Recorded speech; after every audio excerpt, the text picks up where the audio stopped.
Hello everyone! Welcome back to Anna Bob's Vlog. So for today's video, ang ipapakita kong video sa inyo ay kuha ng anak ko nung nagpunta siya sa Delhi.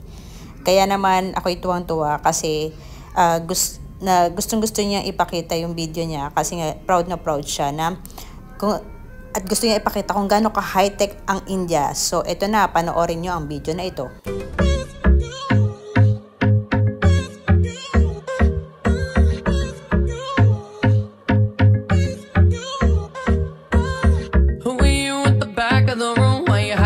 Shadows, are you ever gonna make a move?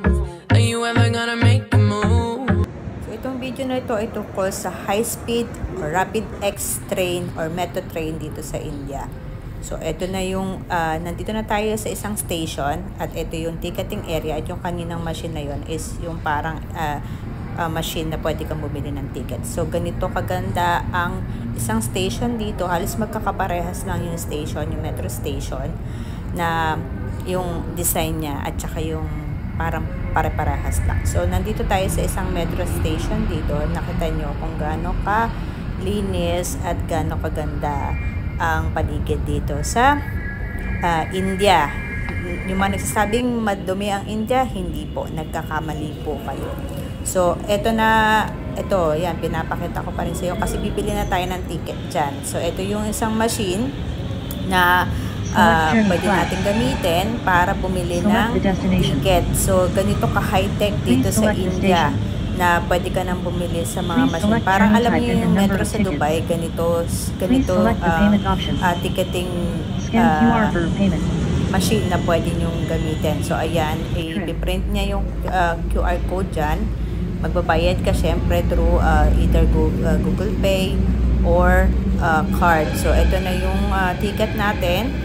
At yan, may QR code siya. So, yung QR code na yon ang ating isa-swipe dun sa pinaka-machine para sa ating entry at saka exit dito sa metro station dito sa Hyderabad, India. Nagpunta nga pala yung anak ko sa Delhi and then nagpunta siya dito sa Hyderabad para makita lang itong metro station na to. Kasi nga, sabi ko nga, napaka-high-tech nitong train station na to at nakikita nyo may mga model dito na mga magiging real estate development dito sa Hyderabad, India. So, eto bibigyan ko kasi kayo ng information regarding dito sa metro train station na to. Ang tawag pala dito is Namo Bharat. So, yan ang pangalan na tinatawag nila dito sa metro station na to na Namo Bharat. Okay? So, ngayon pumasok na tayo sa umakyat na tayo dun sa pinaka-platform dito sa Namo Bharat train station dito sa Hyderabad, India. Nakita nyo ang ganda ng mga painting nila. At sabi ko nga, napakalinis dito sa India. Yung maling impression ng mga tao, lalo ng mga Pilipino sa Pilipinas, na sabi nila madumi daw ang India. Hindi po, nagkakamali po kayo. Napakalinis po ng India. At saka mini-maintain po nila yung mga ganitong public transportation. At so yan, akyat na po tayo sa escalator at ayan, tingnan nyo kung pupunta na tayo sa platform area kung saan tayo sasakay sa metro station. Ayan, nakita nyo. Ang ganda niya, diba? Ang linis.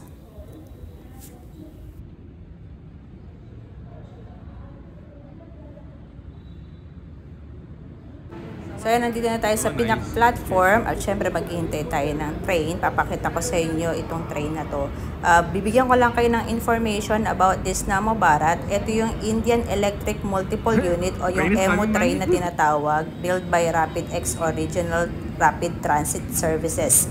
The train was designed by the French rolling stock Alstom. So, ang Alstom po, engineering company na nag-design dito sa Hyderabad, Telangana. At yung mga train, mga wagon niya is manufactured in Savli, Gujarat. The train has an aerodynamic design which reduces the drag when it travels. And the train has design speed of 180 km per hour or 110 miles per hour. Diba? Napakabilis po ng mga train na to. Kaya napakaganda. Kaya naman tinry ng anak ko kasi nga ang anak ko is mahilig sa mga machine. mahilig siya sa mga ganitong mga transportation. Tingnan niyo ang bilis niya. Tapos yung mga cars din, mahilig siyang yung mga klase ng cars, mahilig yung anak ko. So yan, sasakay na siya sa train station, papakita niya yung loob ng tren. So maganda talaga siya. So actually, kabubukas-bukas lang nitong Namo Bharat nung last 2023. At ito na, i-scan na niya yung QR code. At yan ang ganyan papaano mag-entry dito sa platform ng train station. So, ayan, pasok na tayo sa train station. By the way pala, hindi pa. Susunod na lang kasi papakita niya muna yung kagandahan nitong train station or yung platform area. At saka, siyempre, papakita na rin yung kabuuan ng metro train station. At tingnan nyo, napakaganda nung ang design niya is parang alam niyo yung trend sa Japan. Napakaganda, diba? So, ayan. At dito sa waiting area, syempre may upuan, may clock dyan, at may vending machine. At may mga upuan para kung gusto nyo kumain, kuha lang kayo dun sa vending machine, tapos yan, upo kayo dyan. Diba? May mga magazines din. Ang ganda ng waiting area nila.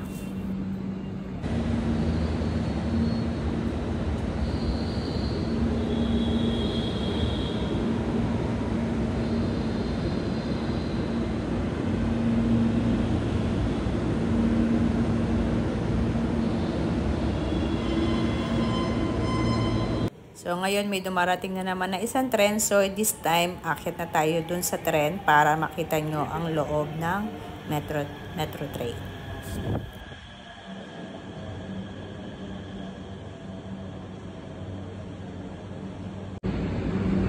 Scene train. Scene. Scene.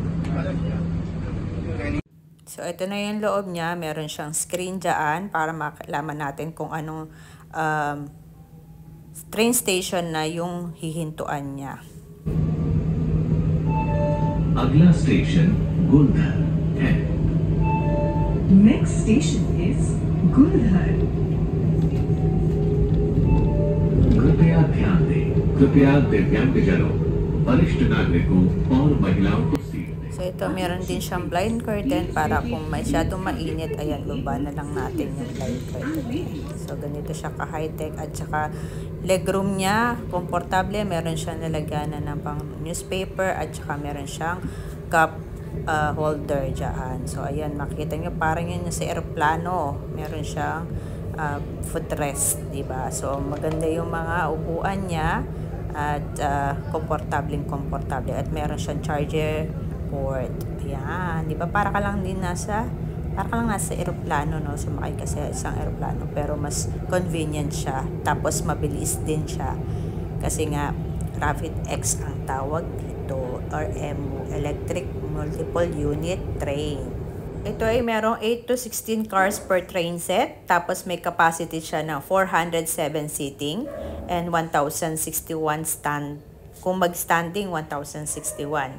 At ang owner nito is NCRTC.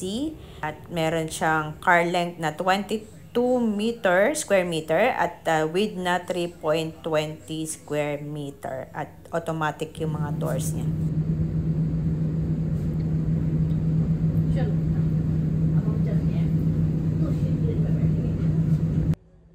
So yan, napakita ko na sa inyo ang ganda nitong metro train na to at ganito pala paano buksan ang pintuan dito sa metro na to. So yan, ipipress mo lang tong red button na yan at mag-open na siya.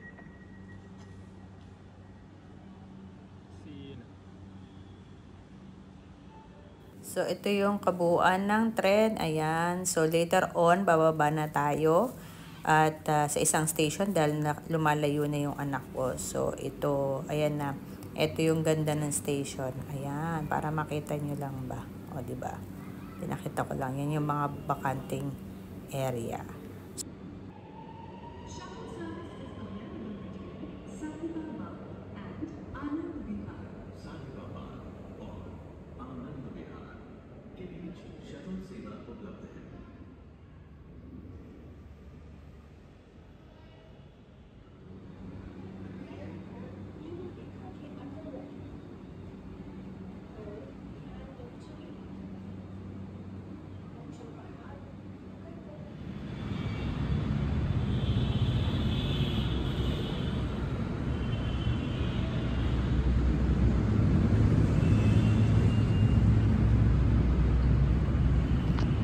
So yan, bababa na tayo at sa isang train station. Salamat sa inyong pakikinig or pag-watch ng video na to.